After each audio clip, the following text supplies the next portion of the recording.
Yeah. Okay. All right. We got a special guest in the studio today. Well, special. For sure. It's our brother Seth. Second born out of four. So we're gonna hang out with him today. We're gonna talk about a little bit of stuff.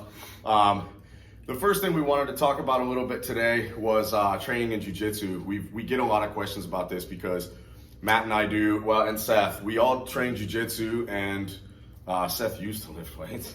And Matt and I obviously will go back and forth on how much we lift weights. And people always ask, what's the sweet spot?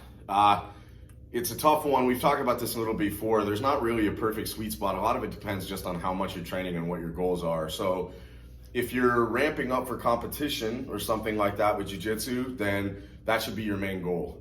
There's an old Russian saying or something like that that's like, if a dog tries to chase two rabbits, he catches neither of them. If you're really seriously going to pursue a powerlifting tournament, you have no business hard rolling 3 or 4 times a week. Right. And you can, it's just you won't do very well at either thing. So if your focus is on a jiu-jitsu competition, especially if it's an important one, I would dial back, and what I always recommend to people is 3 times a week, basic 5-3-1 without really too much in the way of accessory stuff. Just do squat, press, alternate weeks between press and bench, and deadlift on Friday. You can do the basic 5-3-1, or you can choose almost any of the variants of the sort of limited time variants out of, what is it? Is it Beyond 5-3-1 or 5-3-1 Forever is Jim Wendler's book with kind of all his workouts in it. I always fall back on 5-3-1 for basic lifting stuff, halfway because I think Jim Wendler's awesome, and halfway because the programming is really good. But yeah, it's not rocket science. If you're working more jiu-jitsu, train less with the weights and listen to your body, see how you feel. Yeah, a lot of it has to do with whatever the sweet spot is whatever you can do with whatever busted ass bullshit you have. Yeah, a lot of it depends on how old you are. How much time do you have too? Yeah. Sometimes devoting the amount of time that you need to be good at either of those things, it takes a big time commitment. Yeah. So I've always found that it was always one or the other, or money too. That's the other. Jiu-jitsu is usually not cheap for a lot of people. Well, the age. Yeah, and how you're much fucking 22 years old, go ahead. I'm almost pull 40. fucking 500, go fucking train jiu-jitsu 4 times a week. You're gonna be able to do it without warming up. And some guys have been lucky. I know some dudes who are in their 40s who still train jiu-jitsu and compete, and who still lift the fucking shit out of weights. Oh yeah. For myself, I can't do it. If I'm training a lot of jiu-jitsu, I feel it immediately in the gym. My strength numbers go down. Yeah. My joints hurt a lot. My tendonitis flares up. Jiu-jitsu is not easy on the body. If everybody always looks at lifting heavy and they say, oh, this is really hard on the body. Jiu-jitsu is so much harder on my body than lifting weights is. When it comes to waking up in the morning and feeling like you've been in a car accident, fuck yeah. I would have that happen to me sometimes after a particular hard workdoing doing CrossFit or whatever. But more often than not, those times were because I went out 2 hours on the mat, got smashed by some big dudes, had somebody's knee in my chest all night. Smashed by big dudes is kind of the whole thing with CrossFit too, right? Well, yeah, there's a lot of that going on there too.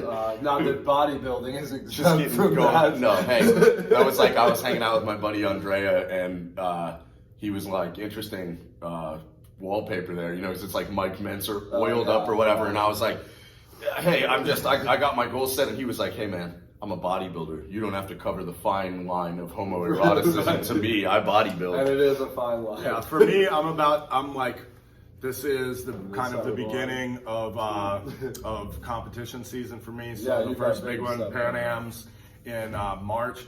So I'm coming in pretty busted up right now. Pretty big too. So my goal right now is having some serious hip problems and hip flexor problems and groin pulls and stuff. My shoulders, my shoulder is not in a great spot, and I have a broken hand.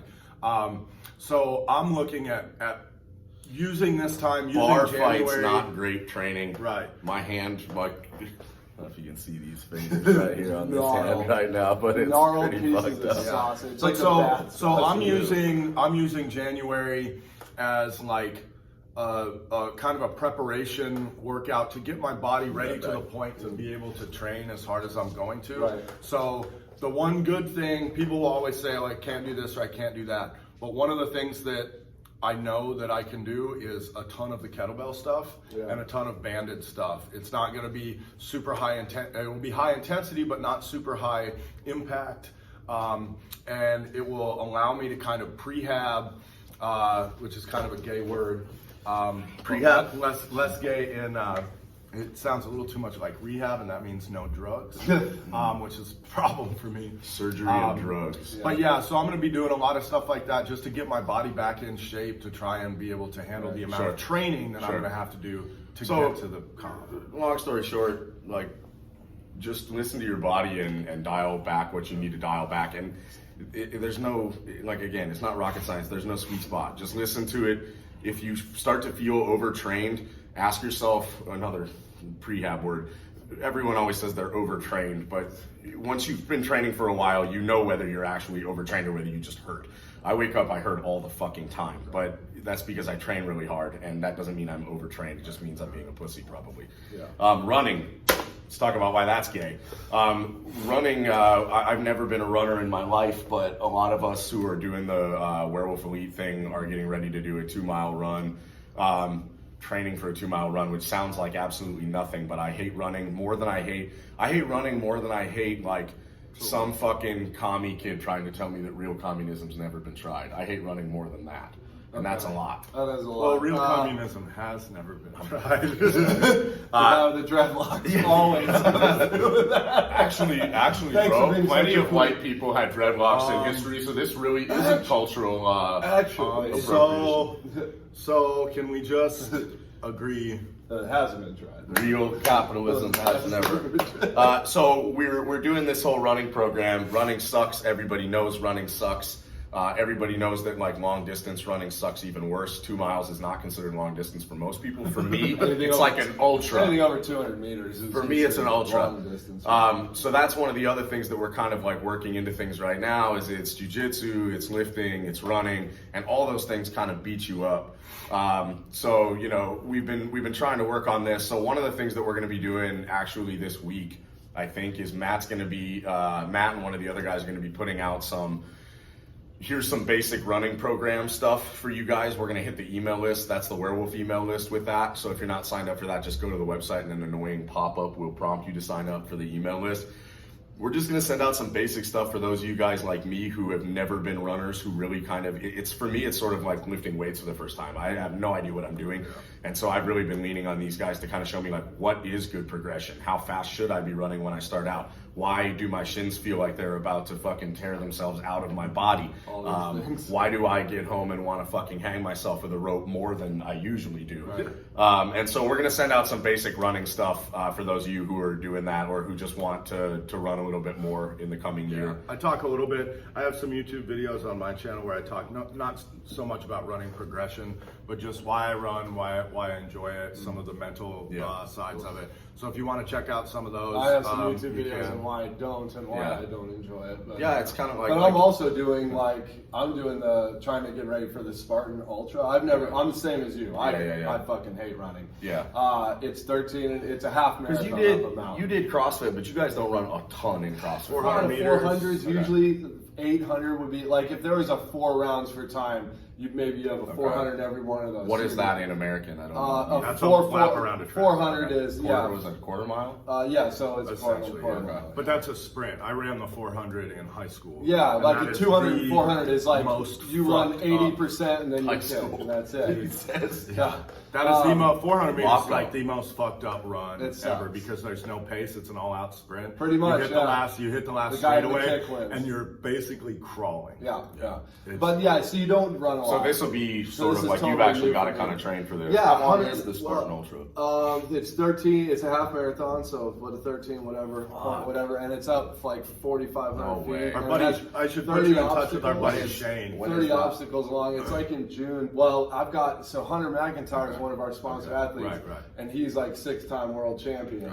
And he has race-ready programming that he's going to give us, so that while we're documenting it, we can kind of be shouting him out as like, hey. So it's another guy from the shout out to Ben Armendariz. I work with him. He's one of my employees.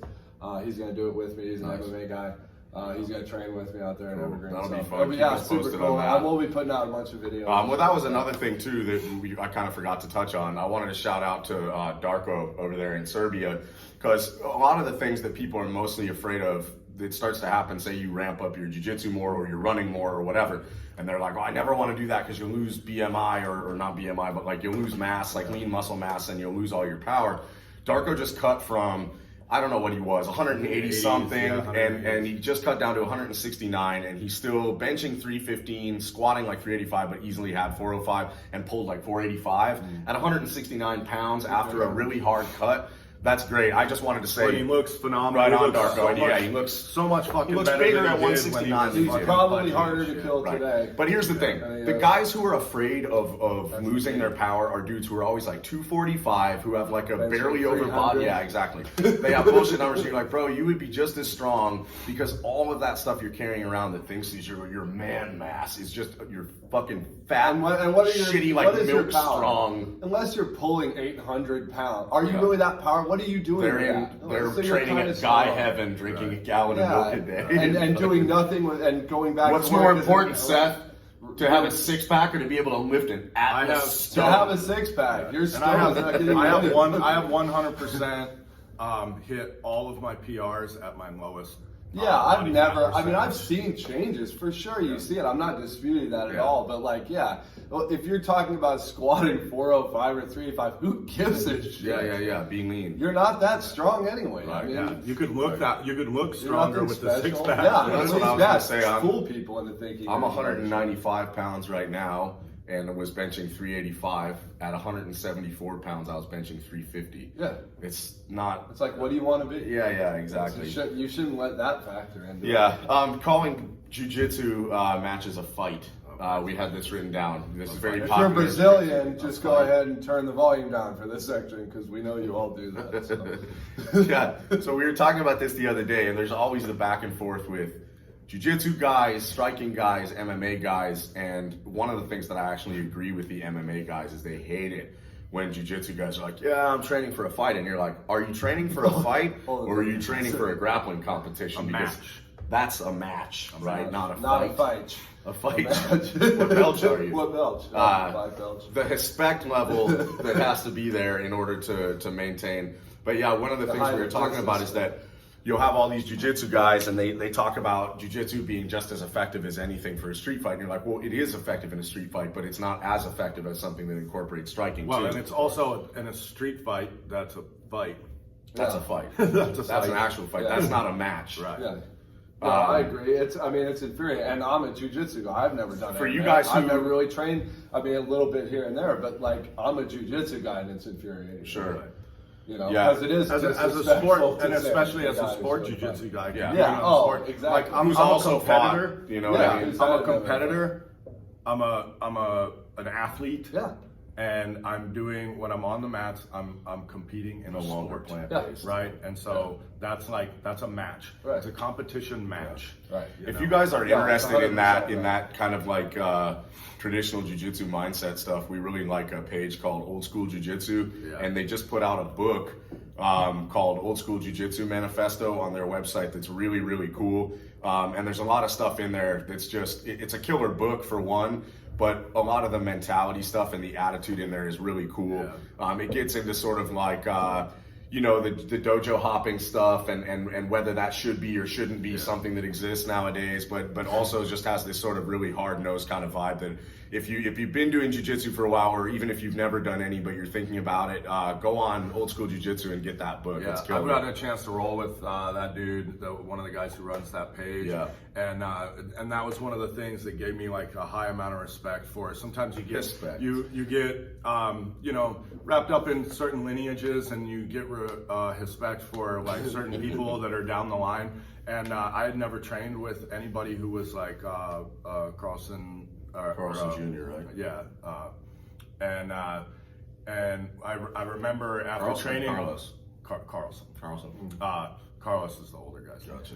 But I had never trained with anybody out of that school, And I remember a big difference, or? Yeah, it's old school jiu-jitsu, man. And one of my biggest things that I made was on Carlson Gracie Jr.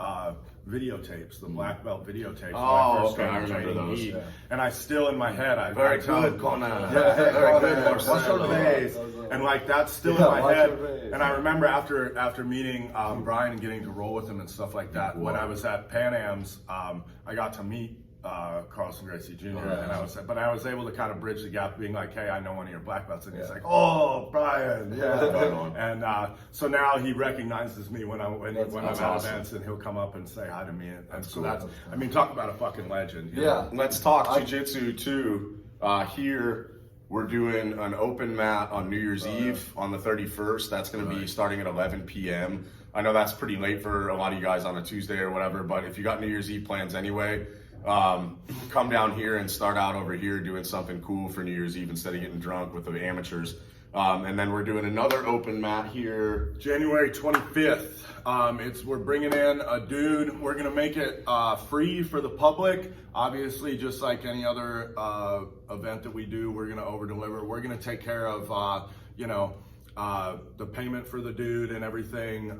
Clearly, these guys at this level don't do shit for free. Right. But we're going to take care of all of that for you guys. We're going to have some giveaways. We're bringing in Mitch McElroy, which is one of Helio Seneca's first American black belts. Yeah. He looks like fucking Don Fry. This is the guy doing the high rollers. He and his team. He's going to be bringing a couple of dudes up with him too. From Snoop's high rollers. Yeah. They've been killing the high rollers.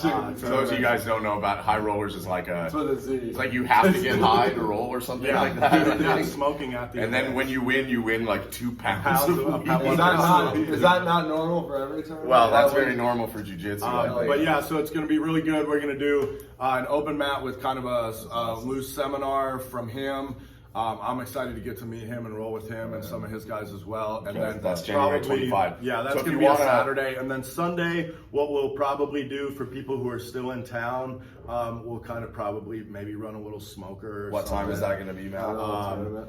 I believe we're talking noon, but we're going to start sending out the flyers. And so keep your eyes open for the flyer, and then you guys can send him. The first of the year, we'll start putting out the flyers and stuff. Cool. We have a couple of different flyers, but I wanted to say real quick. You were talking about that old school jiu-jitsu.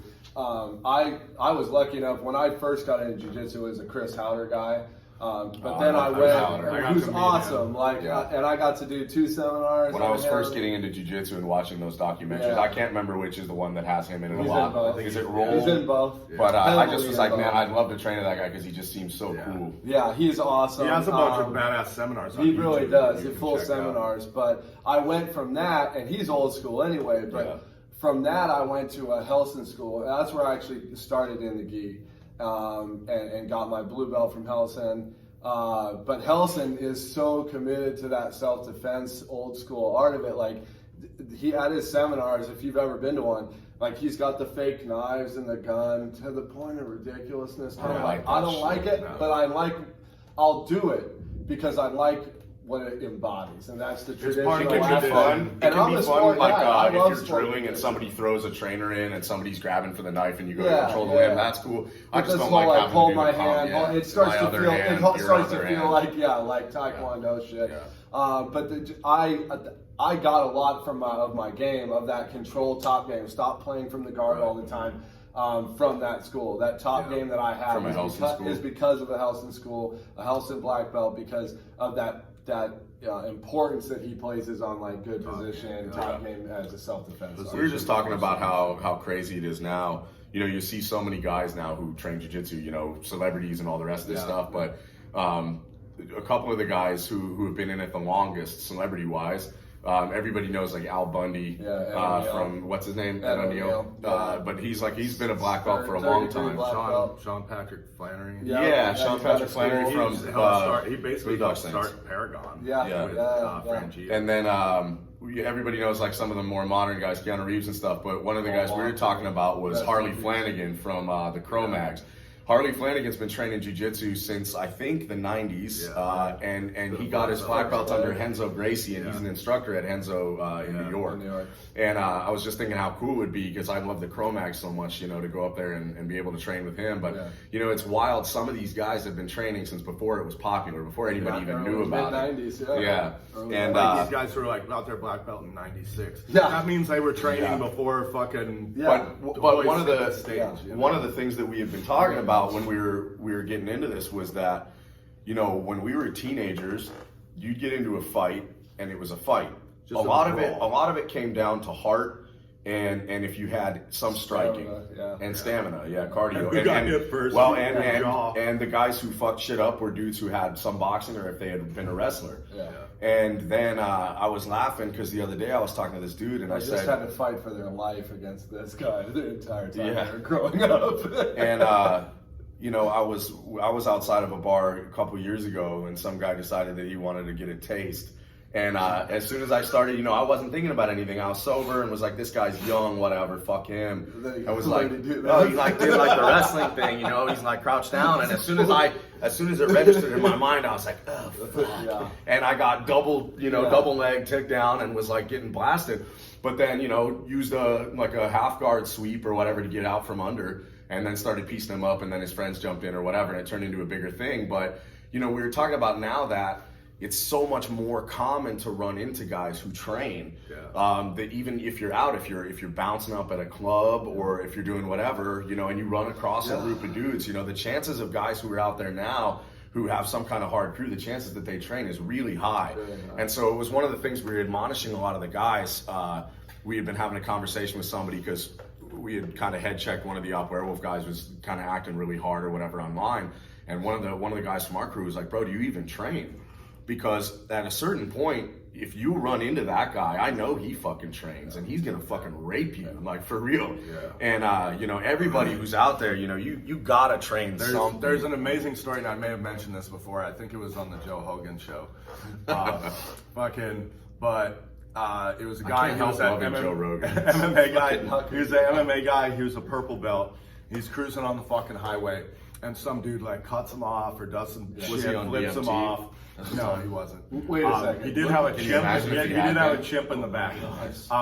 But so a guy cuts him off, flips him off, and he's like, "Fuck this guy!" And he follows him. The dude flips him off. Road rage situation. They both get out of the truck, and they're like, "Let's fucking roll." And the dude's like, "I'm gonna fuck this guy up." He has no clue that I fucking train every day. I'm a fucking purple belt.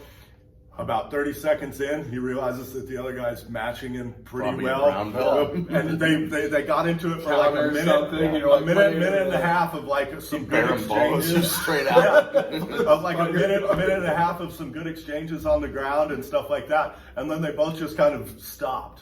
And we're like, fuck this. Yeah, fuck it. That's cool. Okay. And then, you know, kind of like shook hands or whatever. Stopped. Yeah, I would have shook hands with him after his hand was I would have let the chip out of the back of my truck and let him tear him to pieces. Exactly. But no, just kind of the thing of like, you never know who you're going to fucking run into. Yeah.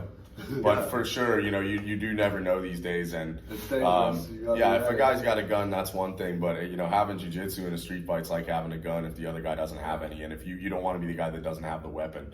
It is fun though when you run into those. It's super fun. It's super fun when you run into a situation where you're fighting multiple dudes, and you and a couple of your fucking boys all have fucking some jiu-jitsu, and you just kind of share this and look, and then you fucking eat your way through it like a fucking pound cake, and they're screaming, "Yeah, get off of me, motherfucker!" You killing him? He killing him? Hey, get off the ground! Get me off the ground! Why you running? I thought we were fighting. Some of us are. Yeah. All right, guys. We're coming to the close. Well, I want to hear before we wrap it up. I want to get a couple of. So this doesn't have to be best of 2019, but best in 2019. I can't remember what movies or books come out when, but we'll start over there with you, Seth. Best in 2019. Me. In what? Everything. All right, let's do album, book, movie. Like which did you enjoy most? Which SoundCloud rapper did you like most? No, I actually watched that documentary on Meek Mill on Amazon Prime. I know y'all don't like hip hop, but it definitely gave me a new appreciation for his music, and I went out. Was that the one where the cops fucked him over or something. It's terrible. Check it out. It's called Free Meek on Prime. It's really good.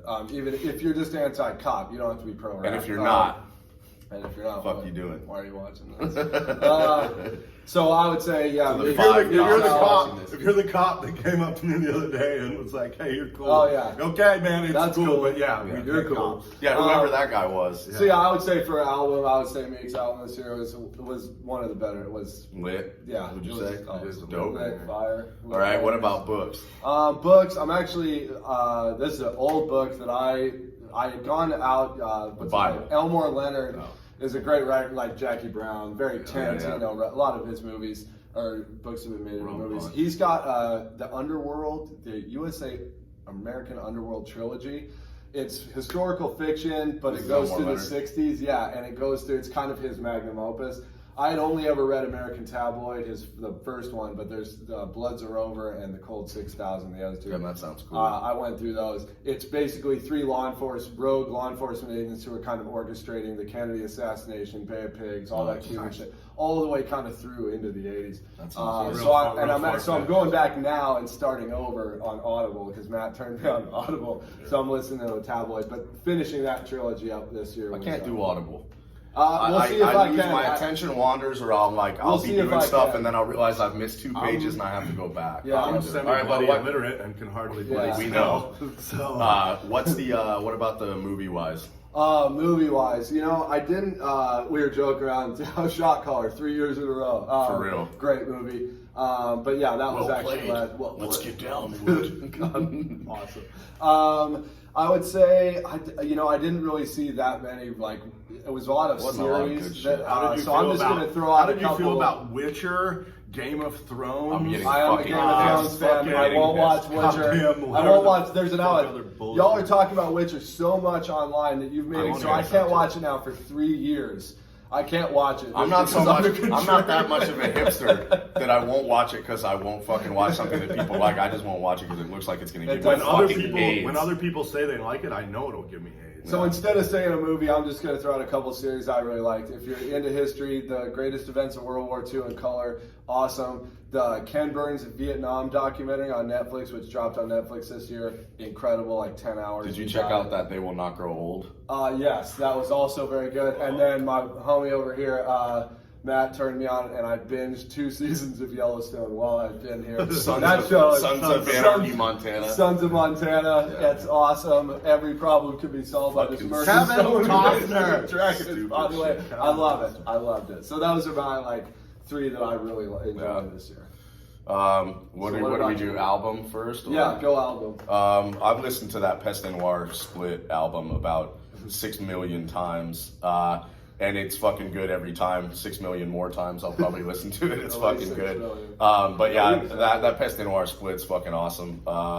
And of course, anything, the newest Bass Mahesh album, and then the 2020 album of the year is going to be the album I'm already done and recorded with those guys. That'll be out in February. But movies, shit. I haven't seen a whole lot of good movies or shows this year, but that They Will Not Grow Old was really good. And then I'm trying to think if I saw anything else that was really cool. I know it didn't come out this year, but I know we watched it this year. That Italian fucking gangster. Gomorrah. If you're into gangster shit, there's an Italian show. The movie is really good, and the movie is gritty in a way that the show isn't. But it's called Gomorrah, and it's about the Camorra groups in Napoli, in Naples, Italy. Really killer if you're into the gangster stuff. And fuck, dude, I'm probably going to have to go with the one that I know Matt's going to talk about too, but I read one, because Matt told me, our friend John loaned Matt that Eiji Yoshikawa book, whatever, Musashi. Best thing that happened to our tribe this year. Killer book, great book. I know a lot of people have already read it and posted and stuff on it, but if you haven't read it, check it out. It's really good. Is that on Audible? Yeah. Yes. 67 hours. But the second one that was actually kind of a surprise for me, and I sort of bought as a joke, was I really love Robert Greene. Everybody knows that. I've probably read the 48 Laws of Power every year. But I got that 50th Law one with him and 50 Cent. It's really good. Yeah. I really enjoyed it. There's nothing in there that's going to say anything that you're not aware of, but the way that it's worded, And a lot of the ways that it put things is really good and just really inspiring if you're in a headspace to like fuck everybody, make money, and do cool shit. It's a really good book. I'll check that You one can, out for sure. you can, What about you you? can find it in the Indie Club. Into club? Excellent. 50th Law of Power. Into club. Fucking, you won't be in there. What about you? In there? Something. What's your album? Album, I believe it's 2019, Marduk Victoria. I think that came out like at least 3 years ago. I thought that was their last album. It's fucking awesome. Well, that's I'll be listening to it. Anything by Marduk, especially heavy metal. Like, I don't progress very fast. People throw so much shit at me all the time, and I'm like, this sounds exactly like that, so I'm not gonna listen to it. I'm still digesting that album from 2 years ago. Yeah. It's like, what is that shit in High Fidelity? He's like, did you listen to those tapes? And he's like, still kind of processing those ones. So especially as far as metal, I mean, if you hear good country or you hear good, like it immediately kind of falls into your bag. Victoria is fucking rad. That shit is awesome. Other than Yellowstone. I mean, it was a bad year for movies. It's always a bad year for movies. They don't make fucking Rambo Last Blood. Yeah. Okay. Hey, no, I'll get one. It was like an hour and 19 minutes long. You were like, God, there's not a lot of material here. No. And then what about book? Book. He said Musashi. Obviously, that was awesome. I'm finishing up. I'm on Some the guy last. commented on one of our other videos. He was like, "None of these guys are going to be on Mastermind." And he talks to which, like, I was like, "Neither will you, bro." But like, Rambo Last Blood. I actually went back. One of the great film. When I was young, I knew like Paul would sit there and kill like a fucking fantasy novel with like quit fucking reading in like a day, and it would, I'm one of these readers where I'm like. Probably a little dyslexic, and then I'll be sitting there reading. I'm like, and start imagining shit, and then so I'm not a fast reader. So early on, I would only read. Honey, they don't teach Tom Clancy in high school. I would only read the classics. A lot of Poe, a lot of poetry, T.S. Eliot, Dostoevsky, and because I figured if I was going to read something, it was something that I wanted to cross off the list. Occasionally, random Conan novels, in there. Of course. A lot of Steinbeck and stuff. So when I got back on the Audible, and I realized I could kind of process some books a little bit more, I went ahead and kind of went back to that. And one of the things that I really wanted to look at for like long-term goals, people have problems with long-term goals and like having focus on stuff. And so I started with Audible can help millions of dyslexic adults reach their long-term goals. So I picked a book that was about long-term goals, and I got the unabridged version of the Count of Monte Cristo, and I'm about to finish On my word. Yeah, dude, but you're just like, dude, there's so much fucking badass dark shit in here of a guy who held a goal, and yes, it was a little bit of hate and revenge and stuff like that. What's a better motive? But never let it go.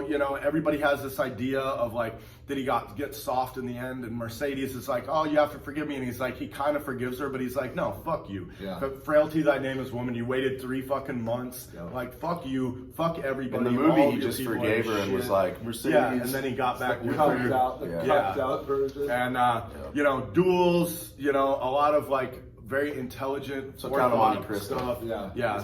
A great book, a great story.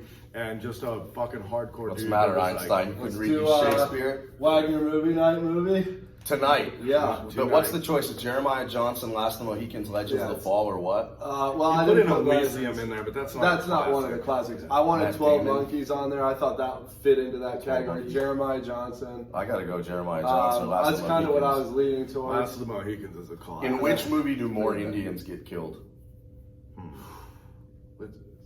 I'm gonna say Jeremiah Johnson. There's a whole montage. Yeah, let's say 12 Monkeys. We're talking about 12. Well, and in Last of the Mohicans, half of them, they're not even. He's not even. I was gonna say. Well, isn't that's the greatest thing? I can't remember whose comedy was it. Chappelle. It's like Last Samurai, Tom Cruise, Last of the Mohicans, Daniel Day-Lewis. Yeah. God, Last Samurai. Before we get done with this, what an amazing film. We were talking about game in one of ours, Terminator game. Last Samurai game could possibly be some of the most powerful. Here's why. That movie. Well, I'm gonna give you a 10-second breakdown. All right, here's the deal. I want to rank it with Terminator. Last Samurai, a drunk, recovering alcoholic Tom Cruise poorly acts his way through a fucking movie where he's a fucking Civil War fucking veteran who's an absolute alcoholic. Long story short, he gets into a fucking fight. He kills this fucking samurai. He gets captured. The dude's taken back to the village. The fucking an old man filled with regret guy from Inception takes him back to the fucking village. Of course, puts him with the guy who he's killed's wife, who he's making take care of. Who Tom Cruise then lays there for a 40-minute montage going, "Sake!